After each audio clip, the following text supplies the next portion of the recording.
capítulo 4 de Provérbios. Capítulo 4 de Provérbios. Nós iremos falar a respeito desse texto com muita tranquilidade, com muita calma.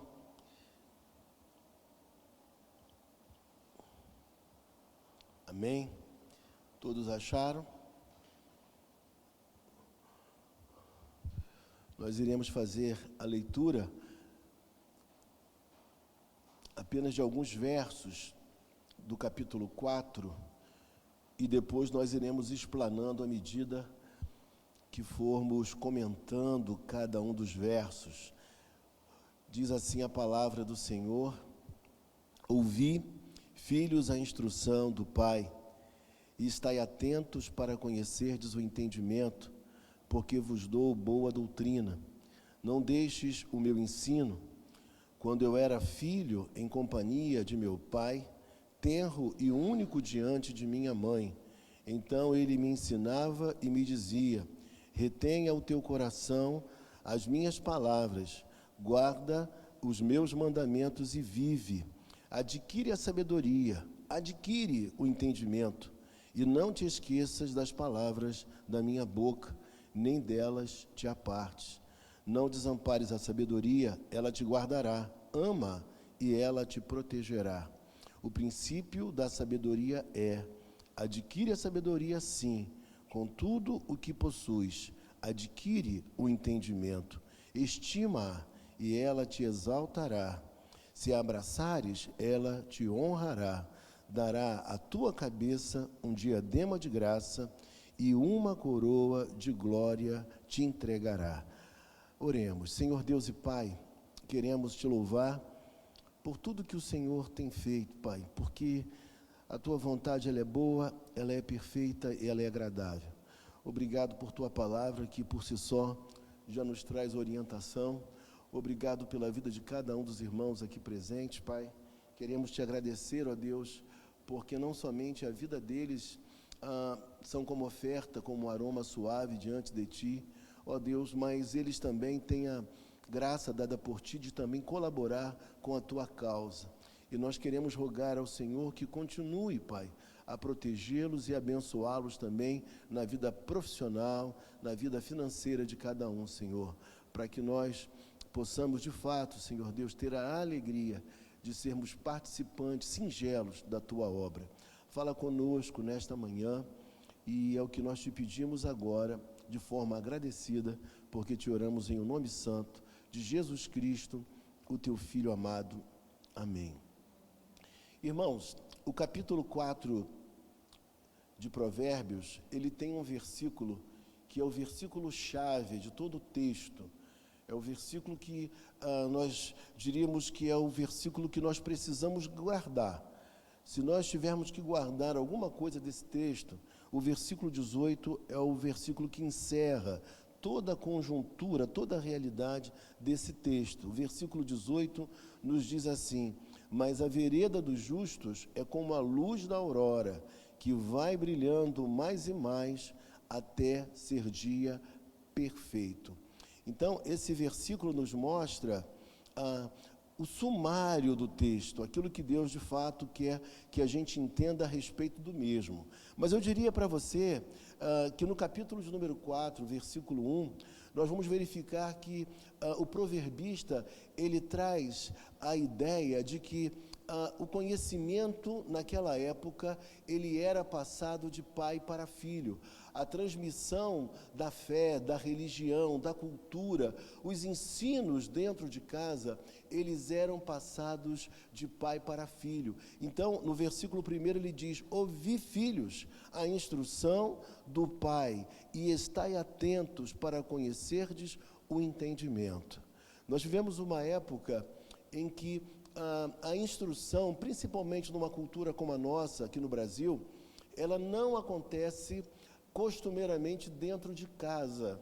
As famílias entendem que talvez haja uma distância tão grande, um distanciamento tão grande entre a realidade vivida por elas e a realidade cultural de seus filhos, que acaba havendo aí uma separação e não há essa condição de se ensinar, de se passar instrução, ou seja, isso não é muito próprio da nossa cultura.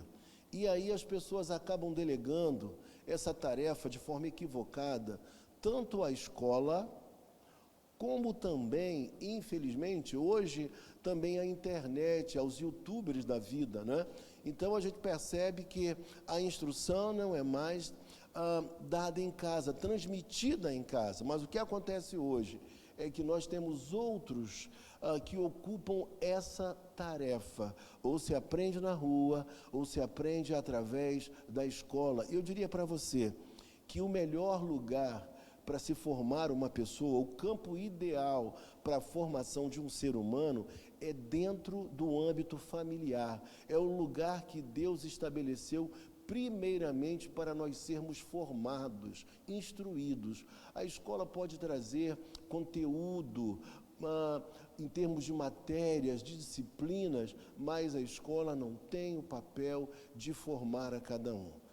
E quando nós delegamos à escola essa tarefa, nós cometemos um grande e profundo equívoco.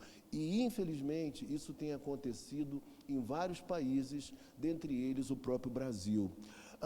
E aí o texto vai nos dizer que é dentro de casa que a gente aprende a instrução, é através do exemplo de nossos pais é que nós somos formados, né? Muito mais até do que as próprias palavras, embora as palavras tenham o seu lugar, mas o que realmente desemboca em algo efetivo é justamente o exemplo que os nossos pais transmitem a nós, e já era assim dentro da realidade cultural e religiosa de Israel. Nós precisamos aprender com os mais velhos e não desprezar o conteúdo vivencial que os mais velhos possuem. A gente começa a crescer um pouquinho mais, estuda, adentra a faculdade, talvez aprenda um idioma, e aí sabe o que acontece? A gente começa a fazer aquilo que os jovens dizem hoje, nós começamos a nos achar. E quando a gente começa a se achar, a gente deixa de escutar aquilo que os mais experientes têm a nos transmitir. E é disso que o proverbista está dizendo. Nós precisamos ter esse tipo de aprendizado e o melhor lugar para isso é dentro do âmbito da família. No versículo de número 3, ele vai nos dizer assim: quando eu era filho, em companhia de meu pai, tenro e único diante da minha mãe, então ele me ensinava e me dizia. Ele está dizendo que ele aprendeu do pai, e aquilo que ele aprendeu do pai, agora ele estaria transmitindo a seu filho. Se você observar comigo, no versículo 1, olhe mais uma vez, ele fala, ouvi filhos. Está no plural, mas depois ele fala de maneira particular, como se estivesse realmente falando ao seu filho, possivelmente ao filho primogênito. E aí o texto diz que, então, o seu pai lhe ensinava. E aí ele fala, o que meu pai me ensinava? Retenha o teu coração as minhas palavras, guarda os meus mandamentos e vive. Adquire a sabedoria, adquire o entendimento e não te esqueças das palavras da minha boca, nem delas te apartes. Eu peço a você que abra comigo, rapidamente, em Deuteronômio, capítulo 6, versículo 7. Rapidinho, é o 5º livro da Bíblia, do Antigo Testamento.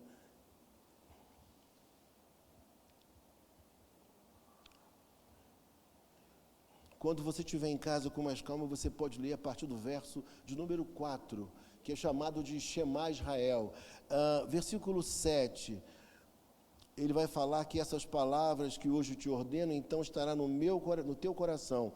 E aí o versículo 7 diz, capítulo 6, versículo 7, de Deuteronômio. Tu as inculcarás a teus filhos, e delas falarás, assentado em tua casa, e andando pelo caminho, e ao deitar-te, e ao levantar-te. Ele está dizendo que essa instrução ela deveria ser transmitida em todo tempo, em todo momento, enquanto eles caminhassem por alguma estrada, por algum lugar, percorrendo algum ambiente. Essa instrução deveria ser passada no dia a dia da família.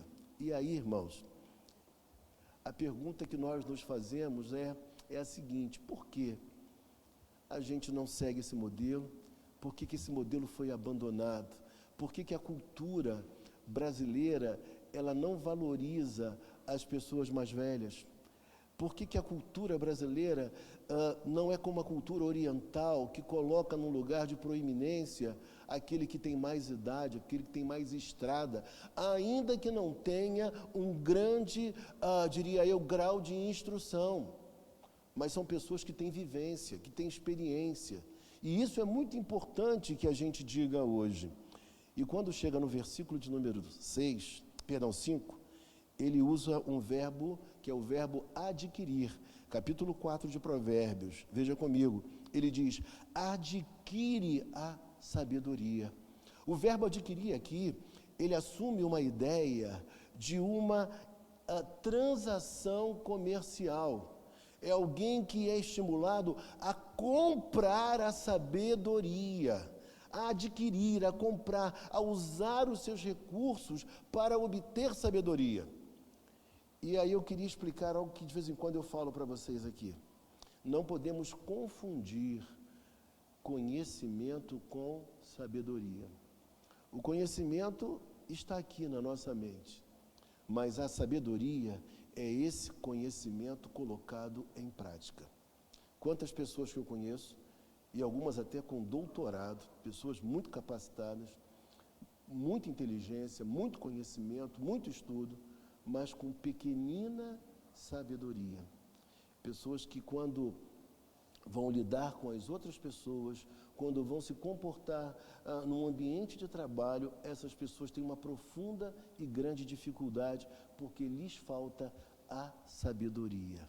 Ao passo que você encontra outras pessoas que não estudaram muito, que não tiveram uma boa formação, mas com uma habilidade para percorrer a vida, para no dia a dia saber lidar com as questões difíceis de serem resolvidas. Eu conheço pessoas que são muito simples, mas que na hora de buscar um conselho, pessoas mais instruídas vão até ela, porque ela tem condição de dar uma orientação que seja equilibrada. E aí o texto vai nos dizer ainda: e não te esqueças das palavras da minha boca, nem dela te apartes. No livro de Provérbios, nós encontramos aproximadamente mais de 50 vezes a expressão boca. E também encontramos mais de 40 vezes a expressão lábios, o que mostra para nós a importância e o valor do discurso no texto, daquilo que se fala, daquilo que se propaga, daquilo que se diz.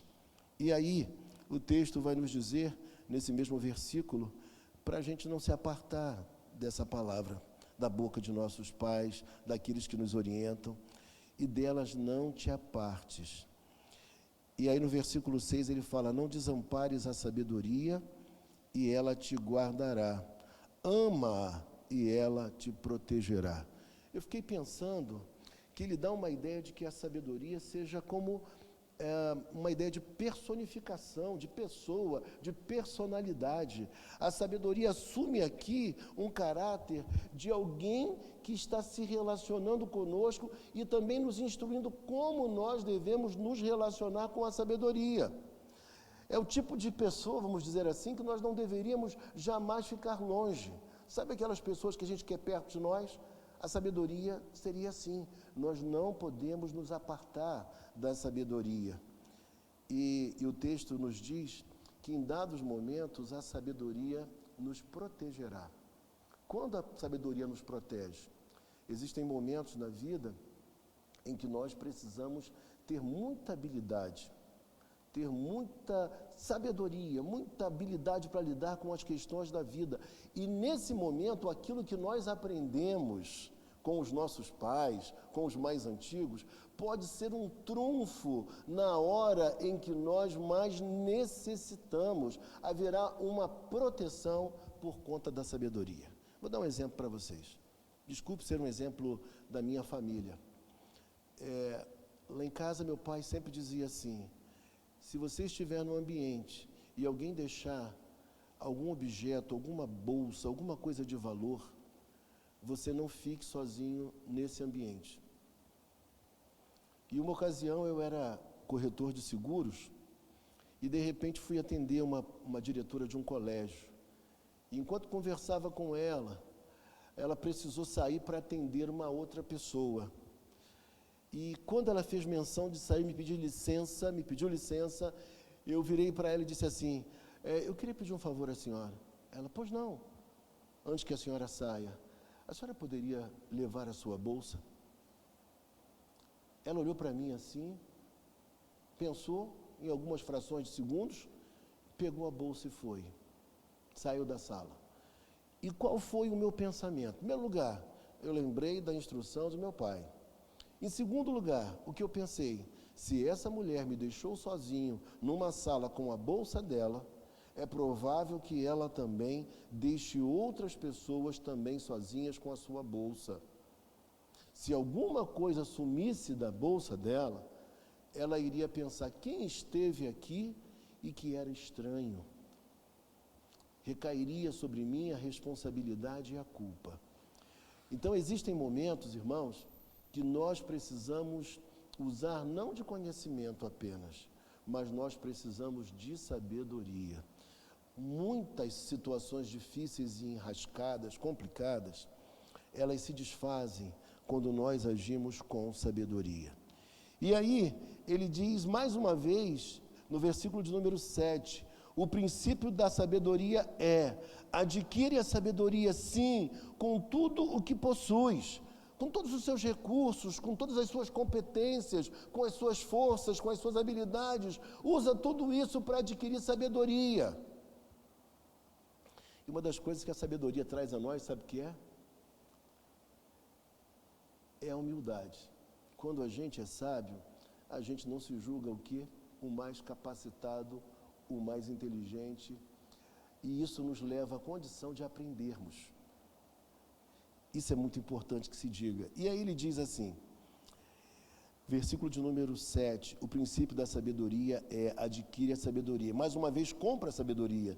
Com tudo que você possui, adquire o entendimento. No versículo de número 8, ele fala: estima. Está dizendo: honra a sabedoria, e ela te exaltará. Se a abraçares, ela te honrará. Aqui, o proverbista nos fala que a sabedoria deve ser honrada por nós, deve ser estimada por nós. E se nós agirmos com sabedoria, nós seremos exaltados. Quando nós somos exaltados, irmãos? Por termos sabedoria. Em que situação? Eu fiquei pensando sobre isso. Quando até mesmo as pessoas que não são religiosas, elas olham para nós e olham para nós com uma certa reverência. Elas olham para nós e reconhecem em nós sabedoria de vida, como os crentes são sábios. Então, parece que quando o outro, aquele que não necessariamente é do nosso povo, é da nossa família, ele é capaz de olhar para nós e dizer: que pessoa sábia. Na sequência, no versículo 9, ele vai dizer para nós: dará à tua cabeça um diadema de graça, e uma coroa de glória te entregará. Em primeiro lugar, que eu diria para você, no versículo 9, nós encontramos um paralelismo hebraico. O que é isso, irmãos? Nós encontramos no versículo 9 a palavra de Deus falando a mesma coisa na parte A do versículo e na parte B, apenas usando palavras diferentes. Dará à tua cabeça um diadema de graça. O que é um diadema? É uma coroa. E uma coroa de glória te entregará. O texto está dizendo que beleza estará sobre nós. A beleza de Deus será comunicada a você pelo fato de nós agirmos e termos sabedoria para percorrer a nossa vida e a nossa estrada. Versículo 10, ouve, filho meu. Olha que agora ele está falando de maneira muito pessoal, né? Diretamente. Ele diz, ouve, filho meu, e aceita as minhas palavras. Versículo 10 ainda, parte B. E se multiplicarão os anos de vida. Quem aqui lembra, eu não sei se algum de vocês aqui já foi católico romano. Na igreja evangélica a gente não usa muito essa expressão, não. Mas quem foi católico deve lembrar que se dizia assim no catecismo: qual é o primeiro mandamento com promessa? Não sei se alguém aqui já foi católico, mas se fala muito isso, mas está na Bíblia. E o que o texto quer dizer para nós? Lá em Efésios capítulo 6, nós lemos: honra o teu pai e a tua mãe, e se prolongarão os teus dias sobre a face da terra. É o primeiro mandamento com promessa. Então, queridos, veja comigo como é importante a transmissão do conhecimento divino, palavras de sabedoria, até mesmo para que a nossa vida se prolongue na face da terra. Quantos filhos, às vezes, o pai dá uma orientação, e alguns já com mais de 18 anos, o pai diz, não faça isso, tome cuidado com aquilo outro, e os filhos não nos obedecem. Com o passar do tempo, sabe o que acontece? Eles próprios colhem as consequências das suas escolhas, porque tomaram decisões sem nos ouvir. Quantas vidas são ceifadas de maneira precoce, porque não viveram a instrução ou as instruções de seus pais. Nós não podemos impedir que nossos filhos vivam a vida, que eles cresçam, que eles se desenvolvam, que eles enfrentem, inclusive, as dificuldades normais que todo mundo tem que encontrar, porque seria terrível ter um filho abobado, um filho infantilizado. Mas uma coisa é importante, que eles aprendam a instrução de seus pais, que eles nos ouçam, porque nós queremos o bem para cada um deles. Portanto, a Bíblia, você vê que o texto do Antigo Testamento, ele encontra uma clareza maior num texto do Novo Testamento. Por que nós precisamos honrar os nossos pais? Para que os nossos dias se prolonguem sobre a face da terra. Existe uma promessa de Deus sobre a nossa vida quando nós honramos pai e mãe. E na sequência do texto ele vai dizer assim: no caminho da sabedoria te ensinei. Mais uma vez um paralelismo hebraico, versículo 11, parte A. No caminho da sabedoria te ensinei. Parte B, falando a mesma coisa com palavras diferentes. E pelas veredas da retidão te fiz andar. Caminho e vereda, não é isso? E também andar e ensinar. Ele está dizendo aqui para a gente que, na verdade, o ensinamento, a instrução foi dada ao filho. A orientação, ela foi passada. A instrução aconteceu. Por quê? Porque a vontade de todo pai é que seus filhos caminhem bem. Às vezes os pais são realmente limitados, mas não existe um pai que não queira que os seus filhos sejam bem-sucedidos, que os seus filhos sejam felizes, sejam abençoados. E pelas veredas da retidão te fiz andar. Alguém disse alguma coisa mais ou menos assim, né? Que a instrução tem o seu valor, mas o exemplo, ele inspira. Às vezes as nossas palavras, elas têm sim um poder e devem produzir vida nos nossos filhos, mas quando nós damos um exemplo, quando os filhos olham para nós, eles são influenciados de uma maneira especial. Quando eles olham para nós e veem, meu pai, como meu pai agiria numa situação semelhante a essa? Lembro-me de uma ocasião que o meu irmão sempre foi mais bagunceiro do que eu, sempre fui mais devagar.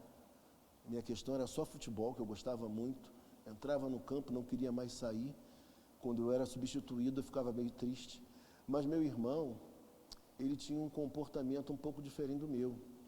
E um dia, uma senhora deu a ele um tanque de guerra. Claro que um brinquedo, né, que eu quero dizer. E aí ele chegou em casa com um tanque de guerra. E meu pai virou-se para ele e falou assim: quem te deu esse brinquedo? Meu pai tinha um comportamento um pouco diferente. Hoje ele seria politicamente incorreto. E quando meu irmão recebeu aquele tanque de guerra, ele falou: pai, foi a mãe do Glaucio que me doou esse brinquedo. E aí meu pai falou assim: então vamos lá na casa dela agora. Chegou na casa da senhora e perguntou a ela: eu queria perguntar à senhora, tudo bem? Boa tarde. Oh, seu Amâncio, tudo bem? Eu queria perguntar à senhora se foi a senhora que deu esse brinquedo ao meu filho. E a senhora falou: sim, seu Amâncio, fui eu sim, eu gosto muito dele. E eu quis dar esse brinquedo a ele. Meu pai virou-se para ela com muita educação. Talvez eu não consiga falar como ele falou agora para você. Mas ele falou assim: eu vou pedir para a senhora, quando der um presente ao meu filho, que a senhora dê. Eu fico muito feliz, a gente gosta muito da senhora. Pode dar o brinquedo a ele. Mas quando a senhora der um brinquedo a ele, dê na minha presença. Sabe por quê? Ele pode chegar lá em casa e dizer que foi a senhora que deu. E eu posso acreditar que foi a senhora que deu. E de repente não foi a senhora que deu. E daqui a pouco um hábito ruim pode se perpetuar nele. E eu acreditar que foi a senhora que deu. Dê na minha presença. Eu sei que talvez hoje seja uma coisa estranha, mas era um cuidado, era uma sabedoria. E eu digo a vocês que se meu irmão conseguiu chegar onde chegou, deveu-se à dureza do meu pai. A sabedoria do meu pai, a dureza dele, porque existem pessoas que você tem que tratar de uma maneira e tem outros filhos que você tem que tratar de outra forma. Cada um tem uma personalidade, cada um tem um jeito. Com um você tem que ser um pouco mais brando, com o outro você tem que ser mais rígido, porque senão ele não anda, senão ele não se desenvolve, senão ele não vai ser uma pessoa de bem e do bem. E aí o texto nos fala ainda, versículo de número 12. Em andando por elas, não se embaraçarão os teus passos. Se correres, não tropeçarás. Ele está falando que o caminho que é reto, o caminho que é de Deus, ele não vai trazer tantos percalços à nossa vida. Ele nos protegerá de alguns acidentes de percurso. Versículo 13, retém a instrução e não a largues. Segura, guarda, porque ela é a tua vida. A sabedoria é a tua vida. Busque a sabedoria, busque esse conhecimento, porque é muito importante para a sua vida. Versículo 14, mais uma vez um paralelismo hebraico. Versículo 14, parte A. Não entres na vereda dos... Parte B. Nem sigas pelo caminho dos maus. E aí você observa aqui, caminho e vereda são sinônimos. Perversos e maus são sinônimos. Ele está falando a mesma coisa aqui. Ele está dizendo para o filho: filho, olha, não entre pelas veredas desses que são perversos. São caminhos extremamente atrativos. Você já observou que, às vezes, aquele que tem uma tendência para o mal, para o pecado, para a falha, para o deslize, são as pessoas mais queridas, as pessoas mais engraçadas, as pessoas boas praças, que a gente quer estar perto dessas pessoas, elas nos influenciam. Não é assim que acontece? Essas pessoas são muito interessantes, atrativas e persuasivas. A gente quer estar perto delas, porque elas são legais, são bacanas, são para cima, são autoastrais. Mas aí, ele fala, também, meu filho, não siga o caminho dos maus. Eu fico pensando nesses homens do nosso Brasil que têm se envolvido em coisas desastrosas, em corrupção. Eu imagino que muitos deles, quando começaram a viver essa experiência, talvez alguns não tivessem esse propósito, talvez. Mas com o tempo eles foram tão influenciados que aquilo se tornou algo compulsivo. Essa semana teve um que deu um depoimento e passou na televisão, ele dizendo que era algo mais forte do que ele ficou tão atraído pelo dinheiro que ele não se via de uma outra forma, não tinha como não aceitar aquelas propinas. E existem pessoas que dizem para nós o quê? Elas dizem para nós assim, todo mundo faz, só você não vai fazer, você é bobo? Um dinheiro fácil desse, uma situação como essa, isso já é histórico, é recorrente na história do Brasil, como não aderir a isso? Vai ficar de fora. Mas, se esse versículo fosse lembrado, se houvesse a instrução do Pai, dizendo, olha, não entres na vereda dos perversos, nem sigas pelo caminho dos maus. Dinheiro, sexo e poder são 3 áreas que todos nós precisamos nos cuidar muito, porque são 3 áreas extremamente sedutoras, e se o homem não souber lidar com elas, ele acaba naufragando na vida. E aí no versículo de número 15, diz assim, evita-o. Ele está dizendo, olha, evita-o, não passes por ele, ou seja, esse tipo de caminho deve ser evitado por você. Não ande por ali, não siga por ali, porque é perigoso. Desvia-te dele e passa de largo. Esses dias choveu bastante na cidade. Meu filho tinha saído com os amigos e estava voltando. Falou, pai, porque eles são muito adultos na cabeça deles. Mas em qualquer tipo de aperto, o que eles fazem? Eles recorrem a nós. E graças a Deus por isso. E ele me ligou e falou, pai, eu não sei como eu volto. Eu falei, por quê? Está tudo alagado, eu estou na altura aqui do meu joelho quase. Eu falei, filho, eu vou aqui pela Gavião Peixoto. Eu falei, não. Porque quando chega perto do MV1, aquilo não cessa a água de jeito nenhum, fica lotado durante um bom tempo. Meu filho, vá pela rua Moreira César, caminhe em direção a Moreira César e vá direto pela Moreira César até a Joaquim Távora.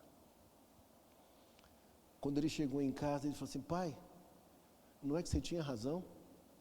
Quando eu comecei a andar para lá, eu vi que a água já não era tanta. Quando eu peguei a Moreira César, praticamente já não tinha mais água alguma. E eu falei, tá vendo, filho, a gente tem uma experiência, porque são anos andando por aqui.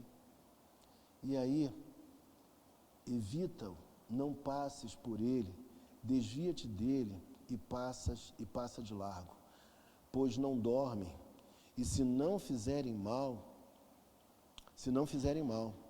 aqui ele está dizendo para a gente que tem pessoas que não conseguem viver sem fazer maldade.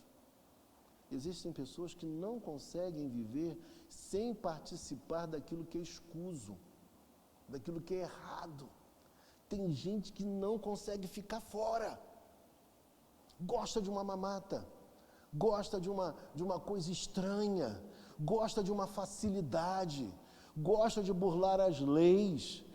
Todo mundo que age assim, mais cedo ou mais tarde, a casa cai. Se caía antes, quando não havia tanta câmera por aí. E agora que há? Tudo é filmado, tudo é visto. Uma hora ou outra a casa cai. E aí, ele diz assim, a imagem é muito forte, né? Alguém que não dorme se não fizerem mal. E deles foge o sono, ou seja, eles estão, até mesmo quando estão no leito, eles estão tramando, eles estão pensando alguma coisa de errado. E aí o texto diz, porque comem o pão da impiedade. Irmãos, é maravilhoso comer o nosso pão com o esforço do nosso trabalho. É maravilhoso ter uma mesa farta, mas com o esforço do nosso trabalho. Agora, ter uma mesa farta com o fruto da impiedade, não é para os filhos de Deus isso. Não é para crente. E bebem o vinho das violências. Olha que coisa terrível, a imagem que é feita aqui, né? O vinho era uma bebida para eles, no Israel, uma vida preciosíssima. Era símbolo de alegria e símbolo de prosperidade para eles. Só que esse vinho aqui não era o vinho da alegria e da felicidade, mas era o vinho conquistado com a violência, com a dor do outro. No versículo 18, nós vamos encontrar aqui, irmãos, uma antítese, ideias contrárias. Veja comigo o versículo 18. Mas a vereda dos justos é como a luz da aurora, que vai brilhando mais e mais até ser dia perfeito. A vida do justo, ela é clara, ela é luminosa, a vida do justo é transparente, é como se a luz do sol estivesse assim mostrando a todos a conduta daquela pessoa, o caminho pelo qual ela anda, pelo qual ela percorre a vida. Não há nada que se diga a respeito daquela pessoa. Irmãos, eu vou citar um nome aqui, mas de maneira nenhuma, o nome que eu vou citar é porque eu tenho uma predileção por ele, porque eu concordo com as ideias dessa pessoa, nem nada. Mas eu lembro que aproximadamente em 1979, eu lembro que meu pai dizia assim: nesse país, se existe um homem probo, meu pai gostava de usar essas palavras, umas palavras meio difíceis às vezes, se existe um homem probo nesse país, esse homem, ele se chama Pedro Simão. Não sei se vocês conhecem Pedro Simão. Talvez tenha ideias políticas diferentes das suas, das minhas. Mas aproximadamente quantos anos? 40 anos, não é isso? 40 anos se passaram, irmãos. Eu não conheço ninguém que tenha a coragem de levantar alguma coisa contra a vida de Pedro Simão. Um homem que tem uma trajetória ilibada, um homem honestíssimo, correto, um homem que abriu mão de uma aposentadoria por outra, para não ficar com duas. Um homem que viveu a perda de um filho, sofreu bastante, teve uma crise de fé e acabou tendo o apoio espiritual de um outro homem chamado, se não me engano, o nome dele, Cláudio Fonteles, que foi procurador-geral. Esse homem procurou Pedro Simão, leu a Bíblia com ele, fez as preces com ele, e Pedro Simão recobrou a fé em Deus, que ele havia entrado em crise diante do que viveu. Portanto, meus irmãos, como é bom a gente poder ter as nossas alegrias, viver a alegria que Deus nos dá, mas dentro dos princípios, dentro dos valores de Deus. E na parte B do versículo, nós vemos a antítese. Olha só o contrário aqui.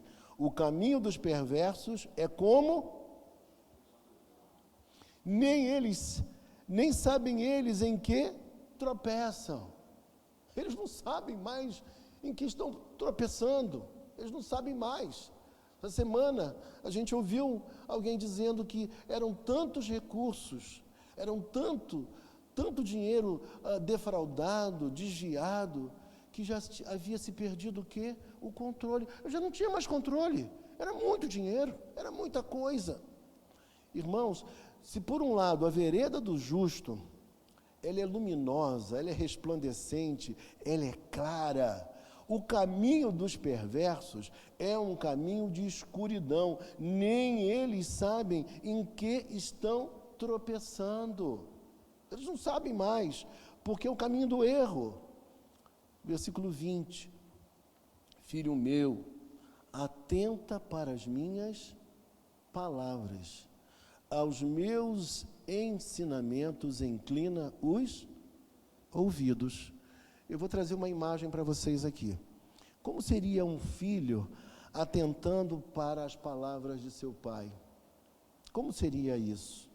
Um filho inclinado a ouvir aquilo que o pai tem a dizer.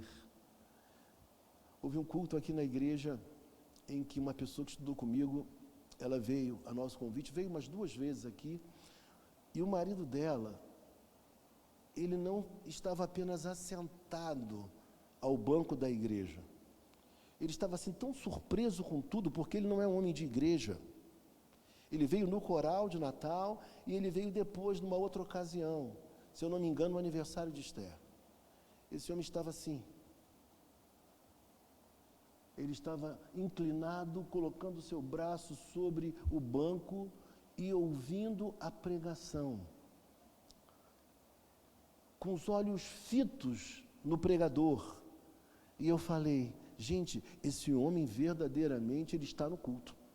Esse homem verdadeiramente ele está interessado naquilo que está sendo dito. Ele está, de maneira muito respeitosa do jeito dele, talvez, totalmente inclinado para ouvir aquilo que nós estamos pregando. Ou seja, não é aquele tipo de pessoa que você está falando com ela e ela não está olhando para você. Você está falando, às vezes acontece, né? O pai fala com o filho está assim, tá, pai, estou te ouvindo, pai, ok? Mas ele não está com o coração, ele não está inteiro ali. Mas quando você fala e ele olha para você, ele fala, entendi, pai. Imagino que meu filho lembrou que eu queria o bem dele. Eu não queria que ele fizesse um caminho maior à toa.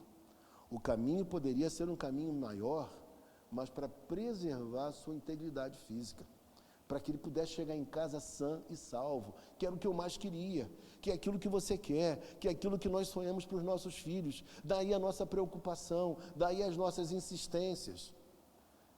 E lá em casa, meu pai, quando batia numa tecla, irmãos, era uma coisa, ele não saía dali. Ele falava,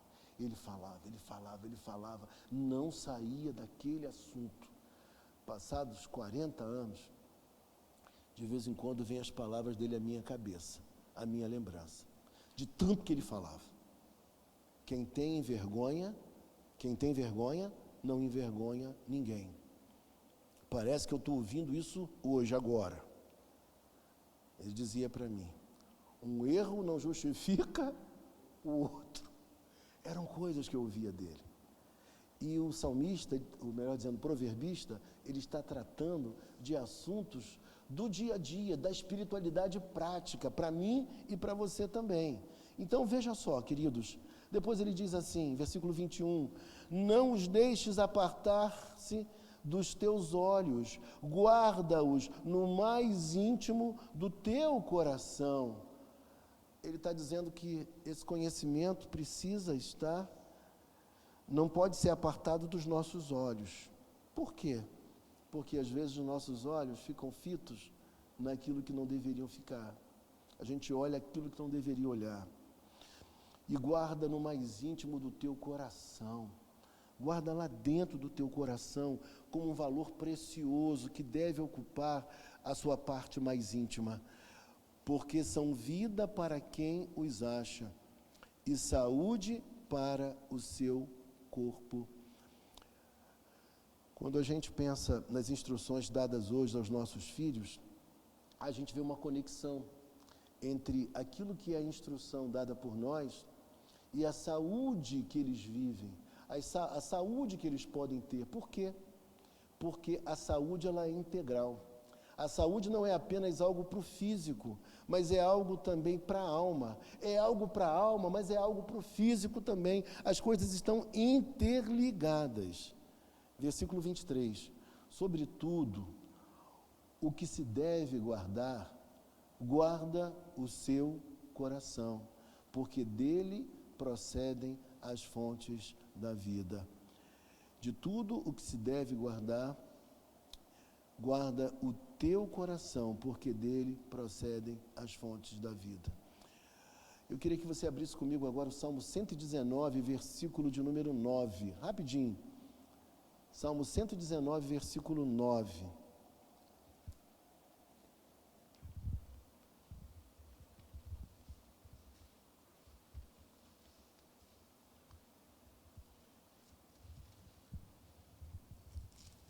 Você vai achar mais rápido do que eu, porque você está com as duas mãos livres. Se você achou, pode ler.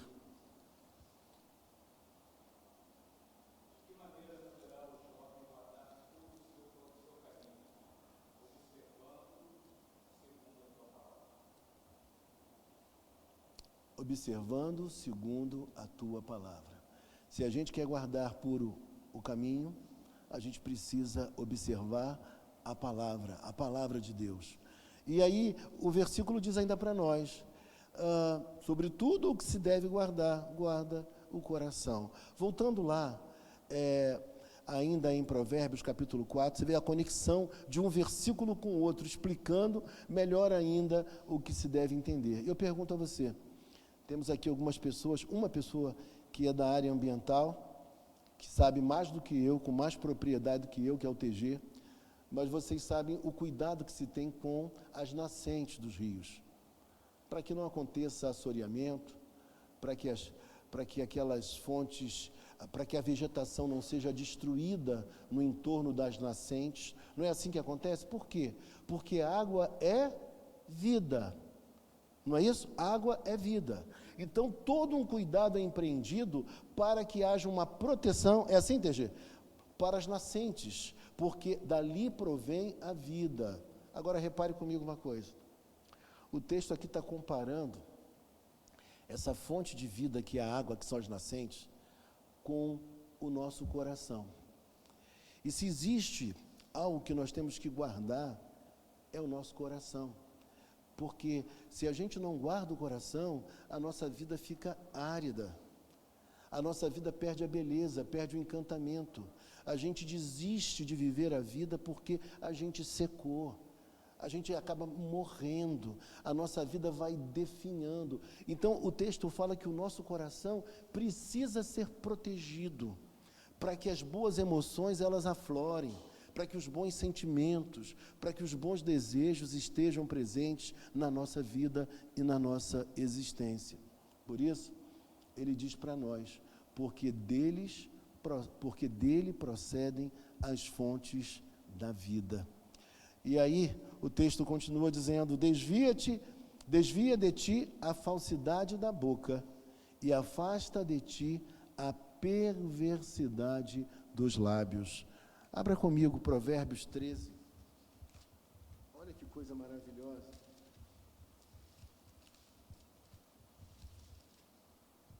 Provérbios 13, 3. Olha o que diz o texto. Acharam? Provérbios 13, 3.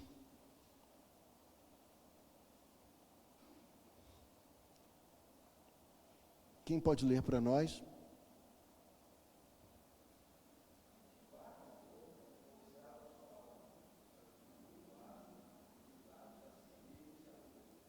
Então veja comigo, irmãos, ele está dizendo para nós a importância de você ter sabedoria, de você guardar os lábios não podem ser lábios de perversidade, porque senão você acaba prejudicando a sua própria vida. Nós temos que saber usar a nossa boca, nós temos que ter a palavra na medida certa, tudo isso é necessário para que a nossa vida vá bem. O pai está dando uma advertência ao filho, para que ele saiba usar a sua boca e os seus lábios.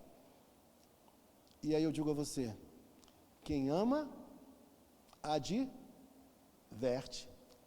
Quem ama, chama atenção. Quem ama, dá instrução. Por isso, o texto está dizendo, meu filho, desvia-te disso. Toma cuidado. E aí, o versículo seguinte nos diz, os teus olhos olhem. Os teus olhos olhem? Será que tem algum olho olhando esquerdo por aí? Né? Os teus olhos olhem direito.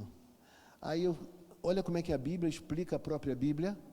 Abra, por favor, rapidamente, Salmos 101, versículo de número 3. A Bíblia explica a própria Bíblia. Versículo 101, versículo 3. 101, versículo 3. Olha o que o texto diz. Não não porei coisa injusta diante dos meus olhos.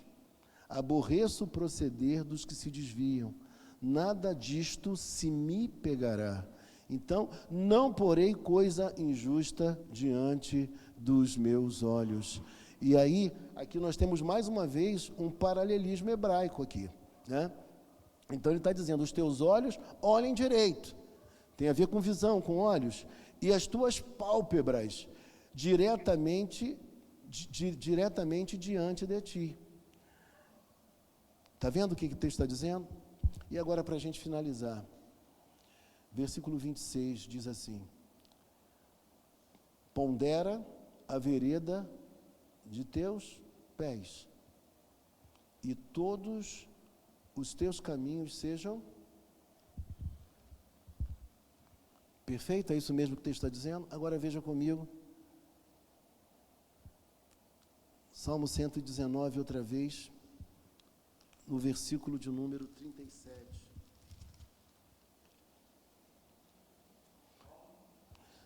Salmo 119, versículo 37.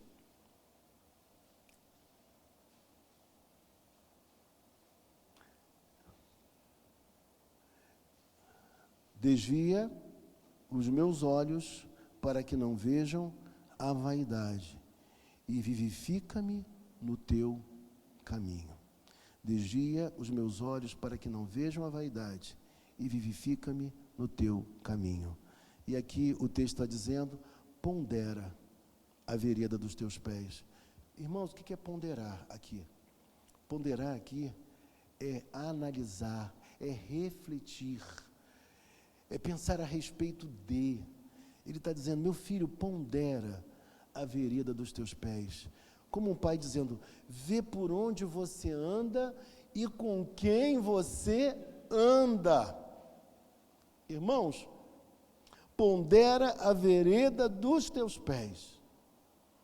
Houve uma época que eu fiz uma amizade com um pastor. E era um pastor. Eu achava que era uma pessoa legal para se relacionar, um pastor. Só que com o tempo eu fui percebendo que de pastor ele tinha muito pouco. Não que os pastores não falhem, não que os pastores não tenham erros crassos, temos sim, mas o comportamento dele era completamente diferente do mínimo esperado de um pastor. E quando eu fui descobrindo aquelas coisas, parece que eu não lembrei desse versículo na hora, confesso que não, mas o princípio desse versículo estava na minha mente. Pondera a vereda dos teus pés, veja por onde anda e veja com quem você anda. E aí, um outro pensamento que meu pai me transmitia, e eu creio que talvez você já tenha transmitido para os seus filhos. Diga-me com quem andas e eu te direi quem és. Irmãos, eu ouvi isso desde que eu era bem pequenino e até os 15 anos, quando meu pai se foi, eu não sei quantas vezes eu ouvi aquilo por dia. E parece que essa verdade ficou na minha cabeça. Eu falei, o quê? Isso aí vai ser problema. E eu não pude mais caminhar com aquela pessoa. E todos os teus caminhos sejam retos. Vê que é um desejo dele. O coração do salmista está aqui, do proverbista está aqui. Há o desejo do proverbista que o filho, que os seus seguidores, os seus instruídos, os seus discípulos, eles caminhassem por um caminho de retidão, desculpe a redundância, mas caminhassem por uma vereda de retidão. Esse era o desejo dele, como é o desejo de cada um de nós aqui também. E aí ele disse, não declines nem para a direita, nem para a esquerda. Retira o teu pé do mal. Retira o teu pé do mal. E aí, para a gente finalizar, o que eu queria pensar com você é o seguinte: por que a gente não se volta? Eu sei que é difícil, para a realidade espiritual, bíblica. por que a gente não valoriza mais aqueles que são mais experientes? Por que a gente não ouve aqueles que são mais maduros?